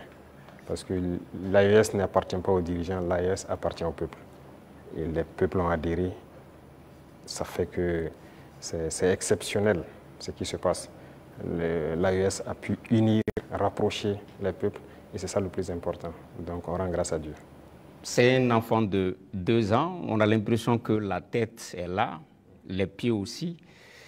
Mais, Monsieur le Président, on a l'impression que les bras ne sont pas encore là. On parle d'agence d'exécution, de maître d'ouvrage. Il était question de transformer l'autorité du Liptako Gourmand en agence d'exécution. À quand est-ce que les populations de l'AES pourront voir ces projets de développement, les projets structurants au bénéfice des populations? Très bien. Je pense que là, c'est une mutation qui est en cours. Ce n'est pas définitif d'abord. Il y a toujours la réflexion, parce que c'est un administrateur provisoire qui est là. Et il faut réfléchir comment on peut la rendre effective en agent d'exécution. Donc c'est une réflexion qui progresse toujours. Parce qu'il ne faut pas faire les erreurs de reconduire les mêmes institutions. Si on se calque sur les mêmes institutions qui ont échoué, ça ne va pas marcher. Et quel type de projet on veut faire pour une population? Qu'est-ce que la LG faisait et qu'est-ce que nous on veut maintenant? La routine, c'est quoi pour certains agents d'exécution ou quoi? C'est de voir les bailleurs de fonds, réunir les financements pour des projets. Mais ça veut dire des prêts pour les populations. Est-ce que c'est ce que nous voulons? Je ne pense pas. Nous partons d'une question endogène. Et si on dit endogénéité, voilà pourquoi la banque d'investissement, si vous remarquez, le prélèvement est fait pour qu'on puisse ravitailler la banque d'investissement. Il faut que si nous voulons qu'elle fonctionne, que si elle a besoin de faire des projets dans l'espace, que la banque puisse a priori financer. Mais si c'est pour constituer une agence et repartir chez les mêmes impérialistes pour aller se mettre à prêter l'argent pour certains projets, peut-être qu'ils n'ont même pas la même vision que nous, ce n'est pas évident. Donc la réflexion est toujours en cours, ce n'est pas définitif. Monsieur le Président, l'AES c'est aussi la lutte contre le terrorisme. Aujourd'hui, où en sommes-nous avec la force conjointe et quelles sont les actions fondamentales qui ont été posées sur le terrain? Alors, la force conjointe, nous avons fait l'architecture comme vous avez pu le voir. Le poste de commandement est installé à Niamey. Et actuellement, il s'agit d'équipement des premières unités. Par exemple, le Burkina Faso, le premier bataillon est prêt. Et les équipements aussi de ce bataillon sont là. Et nous sommes en train de former le deuxième bataillon qui, peut-être dans 2 mois, comme ça, seront prêts. Et chaque pays, le concept est que chaque pays commande les équipements. On a arrêté un format d'équipement que chaque bataillon doit avoir. Donc, il faut les commander pour qu'on puisse les armer. Et comme je l'ai dit, jusque-là, on ne fabrique pas certains équipements. On est obligé de commander. Et vous voyez comment le monde est fou. Tout le monde prépare la guerre. Vous pouvez commander aujourd'hui un équipement, on vous donne 4 mois, 6 mois, 8 mois, souvent même des années. Donc on est obligé de faire avec. Et qui de force conjointe, ça demande une communication importante. Et donc vous comprenez toute la logistique en termes de transmission qu'il y a derrière. Il faut que ce soit parfait. Donc voilà pourquoi on ne précipite pas les choses. Déjà, il y a beaucoup d'opérations qui se mènent de façon conjointe. Donc c'est déjà le début de la force. Peu importe la situation qui se passe entre nous, le Niger ou du côté du Mali, nos forces arrivent à déjà coordonner pour travailler. C'est ça le plus important. Quand on regarde, pour rester sur la force conjointe, quand on regarde la photographie de l'AIS, la Confédération est entourée par des pays avec lesquels souvent il y a des frictions diplomatiques. C'est-à-dire quand on prend le Niger, il y a des frictions avec le Bénin, le Mali, il y a des frictions avec l'Algérie, le Burkina, même si on ne le dit pas, des petites frictions souvent avec la Côte d'Ivoire. Comment transformer justement ces frictions diplomatiques en opportunités opérationnelles pour lutter contre le terrorisme, Monsieur le Président? C'est ce que j'ai dit. Vous voyez, c'est autour de l'AES. Si nous connaissons la menace qu'il y a autour de nous, l'opportunité, la seule opportunité à saisir, c'est de développer des armées très fortes et d'essayer de nous développer. C'est la seule opportunité. Sinon, l'adversité, on va toujours l'avoir. Ce n'est pas comme ce que vous avez cité, c'est réel. C'est réel. Mais qu'est-ce qu'on peut bien faire? Le problème en Afrique, très souvent, ce sont les dirigeants. Ces frictions diplomatiques, c'est pas entre, moi je n'aime même pas dire les frictions entre les États. Il n'y a pas de friction entre les 2 pays ou quoi. Il y a friction entre les dirigeants des pays. Est-ce qu'entre armées de l'AES et ces pays-là, ça coopère, ça se renseigne, il y a la collaboration? Bon, pour certains cas, je ne sais pas, mais je prends par exemple le cas même avec le Bénin, nous, on n'a pas les mêmes approches en termes de terrorisme. Je prends par exemple le cas du Bénin. Moi, avant d'aller à Moscou la dernière fois, en mai, un jour, j'étais là, il y avait une menace qui planait sur un détachement au Bénin. Mais les militaires n'attendent pas de monter au niveau politique ou quoi que ce soit pour certaines choses. Ils ont contacté nos forces à l'Est, qui ont confirmé en tout cas la menace. Ils ont demandé si on pouvait faire quelque chose.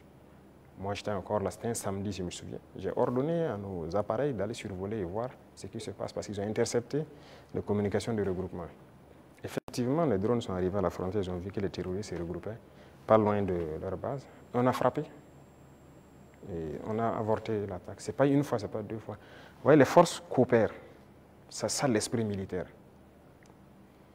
Un bon militaire, la menace d'abord, il y a une menace commune. Mais maintenant, c'est souvent au niveau, comme je l'ai dit, au niveau des dirigeants, beaucoup n'ont pas compris. Ils sont là dans des guerres inutiles.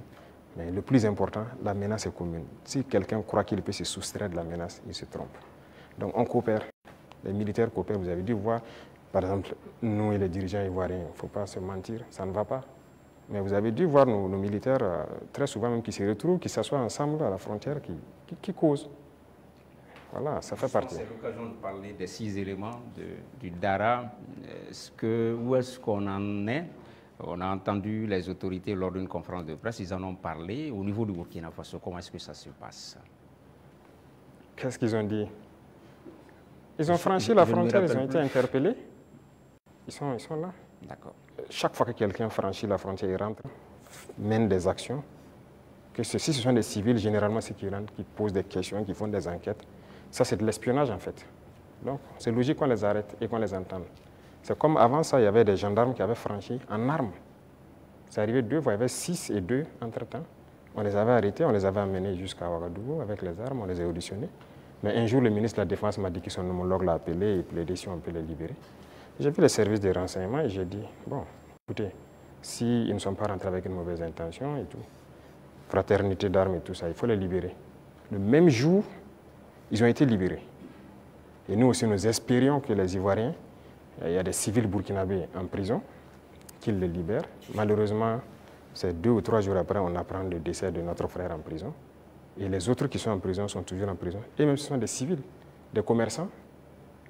Écoutez, ça, c'est pas de la bonne collaboration. Donc, pour les 6 éléments, on attend. On n'a rien reçu d'abord comme approche ou quoi que ce soit. Pourtant, le porte-parole du gouvernement ivoirien a indiqué qu'ils espèrent, qu'ils privilégiaient la voie du dialogue avec le Burkina Faso. Il a dit en conférence de presse le mercredi passé. On les attend. Nous, si on avait privilégié la voie du dialogue, on espérait aussi qu'ils libèrent nos civils innocents et qu'ils viennent. Mais un est mort dans leur prison qui n'est même pas une prison conventionnelle. Donc, écoutez, chacun assume ses actes. Et nous, on n'a pas l'art de mentir. Ce qui est réel, on le dit. On n'a pas de personne à nous approcher d'abord. Donc la situation est telle qu'elle. Voilà. Les relations entre l'AES et la CEDEAO sont claires, elles sont limpides, c'est la rupture. On se pose des questions par rapport à l'UEMOA. Récemment, lors de la conférence des ministres des Finances de l'UEMOA, il était question que ce soit le Burkina Faso qui préside la conférence des ministres. Ça n'a pas été le cas. Comment est-ce que cette question a été abordée au niveau du collège des chefs de l'État de l'AES? Quelle lecture vous en faites? Non, ce n'est pas surprenant. Nous, on était préparés à ça, ce n'est pas surprenant. Vous voyez, il y a des gens qui se prévalent de gouverner toute l'Afrique de l'Ouest et qui sont les... Ça ne marche pas avec nous. Ça ne marche pas, on les a dit clairement. Moi, j'ai des échanges avec certains chefs d'État, j'ai dit ça ne marche pas. Y a-t-il de quoi quitter l'UEMOA, Monsieur le Président? Mais s'il y a nécessité. Et peut-être on tend vers ça. Si on ne peut pas gouverner, qu'est-ce que vous voulez? On nous cherche. Ça a été le même cas que la CEDEAO. On nous pousse vers la porte, ben on va partir. Donc on les regarde. La balle est dans leur camp. En préparant l'émission, Monsieur le Président, en préparant l'émission, on a appris que vous aimez cette formule « tout est urgent ». Au sein de l'AES, est-ce qu'il y a plus urgent, même dans la hiérarchisation des urgences, qu'est-ce qu'on peut privilégier aujourd'hui? Les urgences au niveau de l'AES? Oui. C'est la question sécuritaire. C'est le plus urgent. Et vient maintenant la question du développement qui est liée à la question sécuritaire. Il faut qu'on libère nos terres et qu'on sécurise nos populations. Ça, c'est l'urgence absolue. Donc, tout l'effort, toute la concentration, même nos tâches quotidiennes doivent être orientées vers ça. Chaque fois qu'il y a un incident, en tant que chef d'État, on doit être au courant et on doit s'intéresser, on doit trouver des solutions et ainsi de suite. C'est ça qui est le plus important. Et réfléchir constamment, récupérer nos terres, sécuriser, faire en sorte que même dans 100 ans, cette situation n'arrive plus. Monsieur le Président, l'AES, c'est un même peuple, c'est un même destin. On est curieux de savoir comment les autres pays de l'AES perçoivent la révolution burkinabé. Peut-être qu'ils viendront en révolution. C'est une étape. Mais il faut savoir que le Burkinabé est intrinsèquement révolutionnaire. C'est le même peuple par la mentalité actuellement qu'on a réussi à inculquer. Mais fondamentalement, vous-même vous êtes Burkinabé, vous savez que non, n'est pas facile. Le Burkinabé est intrinsèquement révolutionnaire. Ça fait que la révolution passe plus facilement. Voilà. Même quand on ne faisait pas la révolution, les gens même réclamaient la révolution. Donc les autres, ils vont aussi proclamer sûrement, j'espère. On n'a pas le choix que de faire une révolution. Sinon, tout autre concept ne marchera pas. Voilà, il faut révolutionner. Ben, merci donc à vous pour ces différentes questions relatives donc à la diplomatie et à l'AES.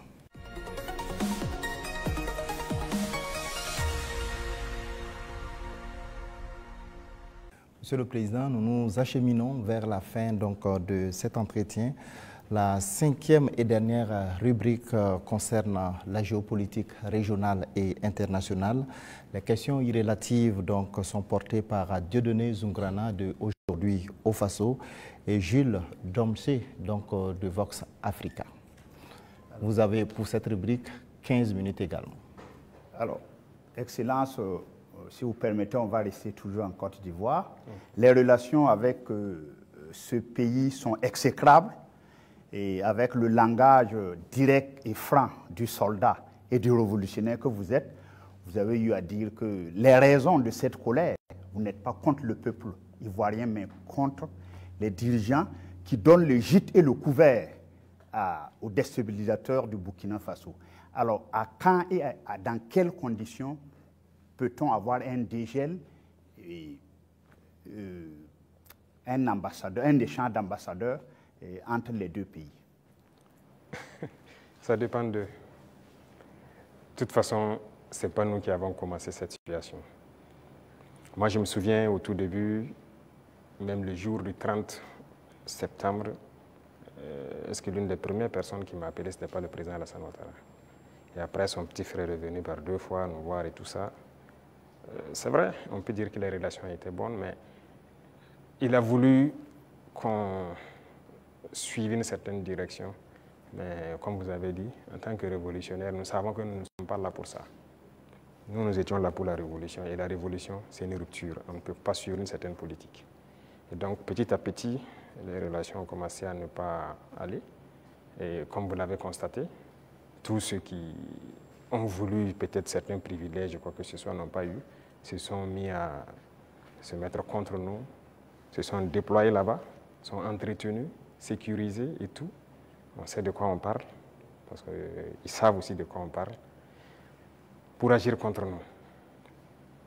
Il n'y a pas quelqu'un qui a quitté la Côte d'Ivoire et qui était venu ici en son temps. Nous avons observé ça pendant près de 2 ans. On les a parlé plusieurs fois. Ils nous ont dit non, il faut qu'on passe par les règles de l'art, il faut que la justice émette des mandats et tout ça. On a fait tout. Ils ne répondent pas. Monsieur le Président, ça ne marche pas. J'embraye avec la question de mon confrère pour rester sur la Côte d'Ivoire. Comme vous le savez très bien, la Côte d'Ivoire a une élection présidentielle cette année, dans quelques mois. Est-ce que c'est quelque chose qui vous intéresse? Ça nous intéresse d'autant plus qu'on a beaucoup de compatriotes en Côte d'Ivoire quand même. Et on craint qu'il y ait des violences. Et ça, ce n'est pas forcément la bienvenue. Parce que nous avons vécu malheureusement les années passées aux violences en Côte d'Ivoire avec les opérations Bahiri. Tout le monde a subi ça au Burkina. Aujourd'hui, vraiment, nous ne souhaitons pas qu'il y ait des violences. Tout à l'heure, vous avez semblé dire quelque chose. Je voudrais que vous précisiez, parce que c'est un peu très sensible selon moi. Est-ce que vous semblez nous dire qu'aujourd'hui, la Côte d'Ivoire servirait de base arrière à une organisation visant à déstabiliser le Burkina Faso? Ça, même plus que ça. Base arrière à une organisation servant à déstabiliser le Burkina, ils sont là-bas. Les ennemis du Burkina sont clairement là-bas, affichés, protégés. Ils sont payés, ils sont protégés, ils sont bien logés. En plus de ça, il y a la question du terrorisme. Mais non, le pouvoir flotte avec les terroristes. Il ne faut pas se mentir. Attendez, croyez-vous vraiment que peut-être l'armée ivoirienne est tellement surpuissante que quand les terroristes les voient seulement, ben écoutez, ceux-là, il ne faut même pas les toucher, quoi que ce soit. Vous croyez à ça? Ils sont tellement plus puissants que les 3 armées de l'AES. C'est faux. Il y a un pacte de non-agression. Et quand il y a un pacte de non-agression, vous devenez une base arrière. Et tout ça, ça m'inquiète justement. Si ce pays, il y a des crises, le pays sera attaqué par les terroristes. Parce que s'ils ne gagnent plus ce qu'ils gagnent, le pays sera attaqué et ce pays va sombrer. C'est un danger. C'est pourquoi j'ai passé le temps à dire au chef d'État, on ne pactise pas avec les terroristes. Voilà. Alors, Monsieur le Président, qu'est-ce que vous répondez à ceux qui disent, bon, la géopolitique quand même avec la Côte d'Ivoire, ce pays voisin, qui abrite la plus grande diaspora burkinabé, alors que, bon, vos contempteurs vous accusent de pratiquer la diplomatie du muscle avec ce pays, au détriment justement de nos Paweto qui sont là-bas. Qu'est-ce que vous leur répondez? Écoutez, qui le dit? Nous sommes burkinabés, c'est ce que nous savons. et nous avons décidé de faire une révolution, on va la faire. Maintenant, celui qui embarque dedans embarque. Nous ne pouvons pas être dans une révolution et vouloir faire un autre modèle de diplomatie. Je vous ai dit la diplomatie mensongère et tout ce qu'il y a. On n'est pas prêt à être dans ce sillon-là. S'il y a quelque chose qui ne va pas, qu'on ait le courage de vous dire ça ne va pas. Il ne faut pas faire de l'hypocrisie. Généralement, les gens devant les micros et tout ça, non, tout va bien, si c'est ça, on est en train de... C'est faux, ça ne va pas bien. Il faut avoir le courage de le dire, il faut qu'on s'asseye, qu'on parle et qu'on se dise la vérité. Mais si les gens ne veulent pas ça, parce que juste dans leur tête, bon, il faut que ces gars-là quittent, parce qu'on ne veut pas de révolution en Afrique de l'Ouest. Ça ne va pas marcher. Donc, chacun se prépare à assumer les conséquences voilà, de la situation. Alors, pour sortir de la Côte d'Ivoire, Monsieur le Président, on reste quand même au niveau de l'AES. Vous avez certainement suivi le dernier sondage fait par nos confrères de Jeune Afrique. Et avec des résultats qui peuvent sembler étonnants, les populations des pays francophones sont tous favorables à l'AES. Je dirais, même la Côte d'Ivoire, à 66%, apprécie ce qui se fait au niveau de l'AES. Alors, comment est-ce que vous recevez ce message? Ah bon? Je n'ai même pas pu suivre ça, parce que moi, je ne suis plus ce média. Hein. Alors, on comprend, c'était un sondage qu'ils ont commandé. Peut-être qu'ils ne s'attendaient pas à ce résultat, mais le résultat est tel. Ils ont été au Cameroun, ils ont été au Sénégal, ils ont été au Bénin, ils ont été en Côte d'Ivoire. Et là-bas, les populations sont tous favorables à l'AES et apprécient dans leur grande majorité ce qui se fait au niveau de l'AES. C'est logique, je dirais. Les populations ouest-africaines sont la plupart du temps liées. C'est la même famille. C'est le colon qui nous a divisés. Hein. Et quand les gens voient qu'on essaie de s'unir, ça ne fait qu'inspirer, ça ne peut faire que plaisir. Donc moi, ça ne m'étonne pas que ces populations apprécient. Et ce qui m'étonne, c'est le fait qu'ils aient publié. Pourquoi ils ont publié ça? Ça donne une réflexion. Pas le choix. Quand vous commandez une enquête, c'est connu. Après, vous êtes obligé de publier les résultats. Bon, peut-être ça. Voilà. Mais il faut faire attention à ces gens parce que... Je suis totalement d'accord avec vous. Voilà, ils sont pas assez. Sinon, je suis d'accord, c'est normal, c'est logique. Avec la permission de Dieudonné, je voudrais vous poser une question concernant justement votre relation avec une autre organisation. Qu'est-ce que vous faites encore dans l'Union africaine? Ah, bonne question. Alors, je dirais que notre situation dans l'Union africaine est tellement passive qu'on ne sait pas si on est dans l'Union ou si on n'est pas dans l'Union. On nous a suspendus depuis, personne ne nous parle. C'est vraiment un silence radio. Donc alors, moi je ne sais pas si je suis dans l'Union ou pas. Mais est-ce qu'il ne faudrait pas marquer le coup en posant aussi un acte historique, comme cela a été le cas avec la CEDEAO, en claquant la porte à une institution qui visiblement ne sert pas à grand-chose? J'ai eu à discuter avec un diplomate de cette organisation. Et après, nous avons vu qu'ils ont nommé un médiateur, le président burundais, qui devrait même venir ici la semaine passée, je pense, mais après, il y a eu question d'agenda avec nous. Et on l'attend, on veut l'écouter d'abord, parce que nous-mêmes, nous voulons savoir pourquoi ils se comportent comme ça. Parce qu'on ne peut pas prendre une décision sans savoir leur motivation. Pourquoi ils ont décidé de nous exclure? Pourquoi ils se comportent comme ça avec nous? Si on a leur motivation, là, si on quitte, on pourra expliquer à nos peuples, voilà ce qu'ils ont dit, voilà les raisons. Et donc, nous, on décide de quitter. C'est la même chose que la CEDEAO. On a quitté, mais si on nous demande pourquoi on a quitté, on peut vous expliquer. Mais aujourd'hui, si on quitte l'Union et qu'on nous demande, nous-mêmes, nous ne savons pas pourquoi ils nous ont suspendus. Pourquoi ils se comportent comme ça. Certes, ils ont dit qu'on est anticonstitutionnel, mais au jour d'aujourd'hui, je pense que... Monsieur le Président, vous pouvez aussi quitter parce que vous estimez que c'est une organisation qui travaille contre les intérêts de l'Afrique. Je ne pense pas que l'Union africaine peut être dans une posture révolutionnaire comme celle que vous menez. Non. Par respect pour certaines personnes, voilà pourquoi j'ai dit j'attends que le médiateur qui a été nommé, qui a déjà envoyé son émissaire, prenne contact avec nous. Nous l'attendons. C'est par respect vraiment pour ce président. Nous l'attendons qu'il vienne, qu'on discute, qu'il nous dise ce qu'il y a et nous lui dirons les conclusions de nos débats. Monsieur le Président, on va aller au bord de la mer Noire, en Russie. Alors, la science a l'art de ces instruments. Vous avez fait des études scientifiques. Alors, lors d'un séjour à Moscou, vous avez demandé au patron du Kremlin de nous apprendre à pêcher le poisson au lieu de nous donner le poisson, le transfert des technologies. Alors ça, je pense qu'aujourd'hui, c'est vrai, tout le monde est d'accord que le biberonnage là, extérieur ne peut plus continuer. Alors où en est-on aujourd'hui avec justement ce transfert de technologie? Parce que vous avez parlé tout de suite avec des confrères qu'on va un jour fabriquer même nos armes ici. Alors où en est-on actuellement avec ce transfert de technologie? Alors, je pense qu'ils ont bien entendu le message. Je l'ai clamé en 2023. pendant le sommet de Saint-Pétersbourg, on nous a donné du blé, il ne faut pas qu'on aille encore demander du blé, il faut cultiver. Si on nous donne du poisson, il faut qu'on apprenne à pêcher. Et je pense que les initiatives qu'on est en train de développer, nous avons demandé donc à la Russie d'offrir un certain nombre de bourses d'études à des étudiants burkinabés pour qu'ils aillent apprendre la science. Ils ont accepté. Donc il y a déjà des gens qui sont partis dans certains domaines pointus. Si vous regardez la création de l'agence atomique, on a déjà des étudiants qu'on a envoyés depuis l'année dernière qui sont en formation sur le domaine atomique, qui est une technologie poussée. Et on va continuer d'en envoyer chaque année.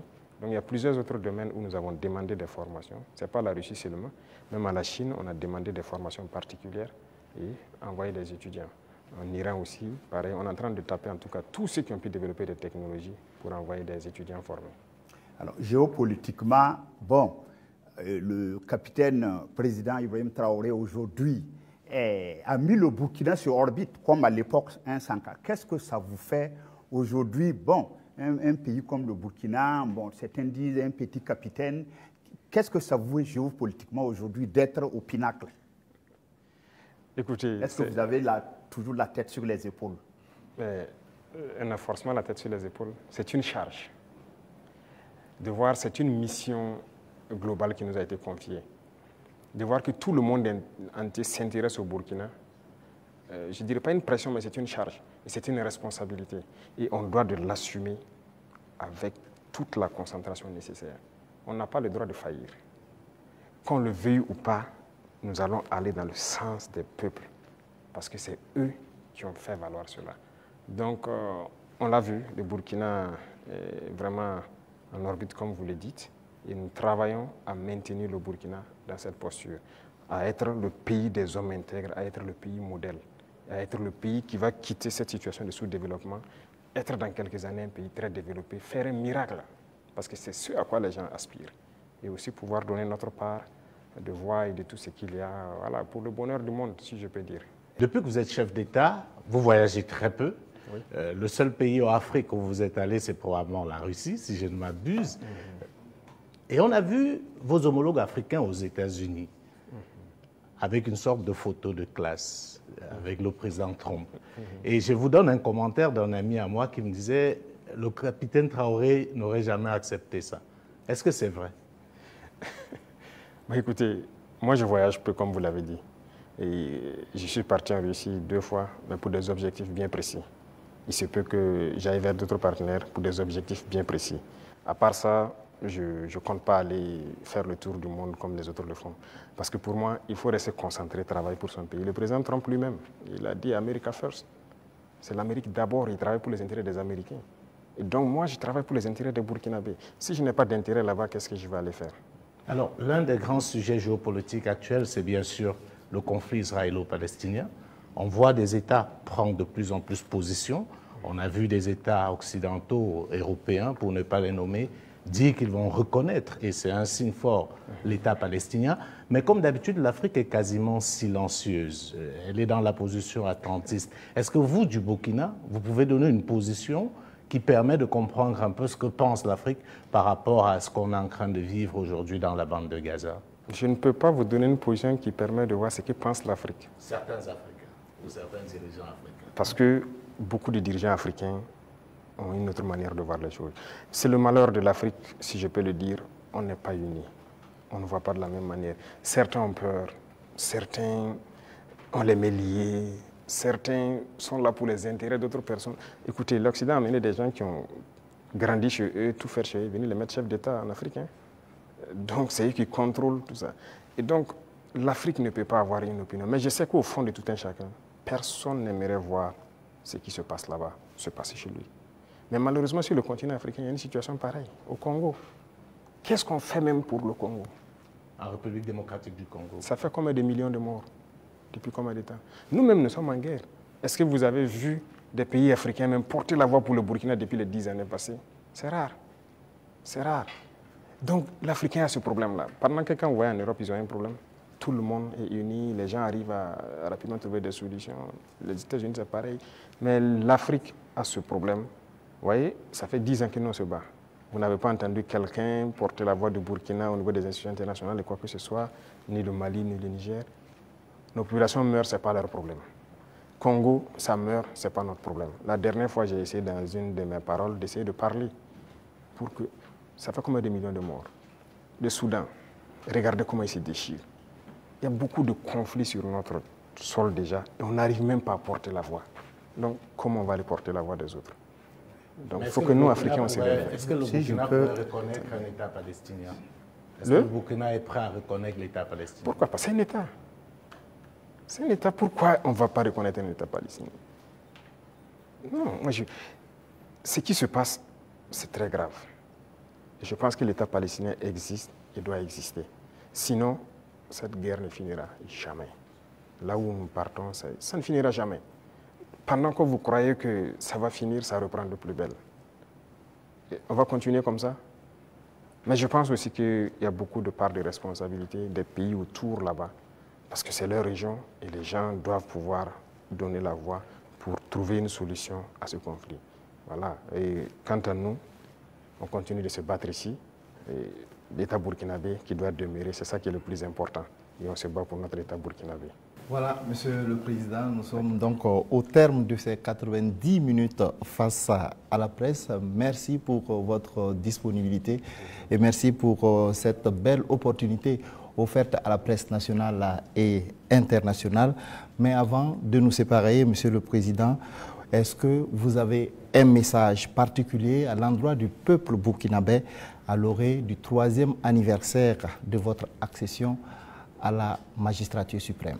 Pour le peuple burkinabé, ça fait 3 ans que nous sommes là et qu'on chemine. Et j'ai d'abord des mots de remerciement. Des remerciements du fond du cœur. Parce que le peuple est resté concentré. Concentré pour écouter le message qu'on a véhiculé. Parce que l'une des armes importantes que nous avons utilisées, c'est aussi la communication. Et parce que nous avons compris que les impérialistes ont toujours utilisé la communication pour détruire l'Afrique. Parce que tout ce qui se passe comme conflit, ce sont des manipulations. Ce sont des manipulations. Regardez, je prends encore le cas du Soudan. 2 groupes sont manipulés par des puissances. Faudrait-il pas à un moment donné qu'on se parle, on s'assoit, on exploite nos ressources ensemble, on fait vivre nos populations, on va continuer à se déchirer? Tout ce qui s'est passé comme assassinat de leaders politiques en Afrique, les guerres et tout, c'est à travers la communication qu'on a manipulé. Et la communication est très importante. Et ça, le peuple burkinabé a été concentré pour percevoir le message.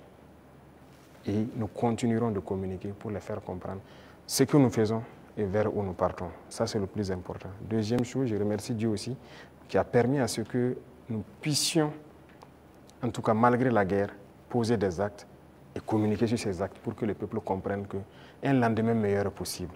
L'espoir est permis. Et tant que les gens garderont cet espoir, on va y arriver au point où nous souhaitons. Et la dernière chose, c'est cette situation sécuritaire qui est là, de rassurer que la guerre va finir au Burkina Faso. Nous vivrons en paix, nous ferons ce que nous avons à faire de nos richesses et nous allons nous développer. Ça, c'est une certitude. Le rêve que nous avons pour le Burkina Faso, nous allons l'accomplir.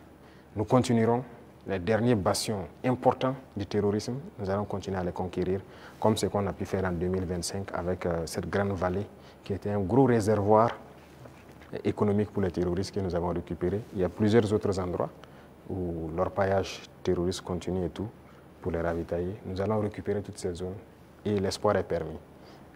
Donc, bon courage à tout le monde, restez concentrés, résilients et on continuera à se parler. C'est ça le plus important. Une fois qu'on se parle, on se comprend et on avance.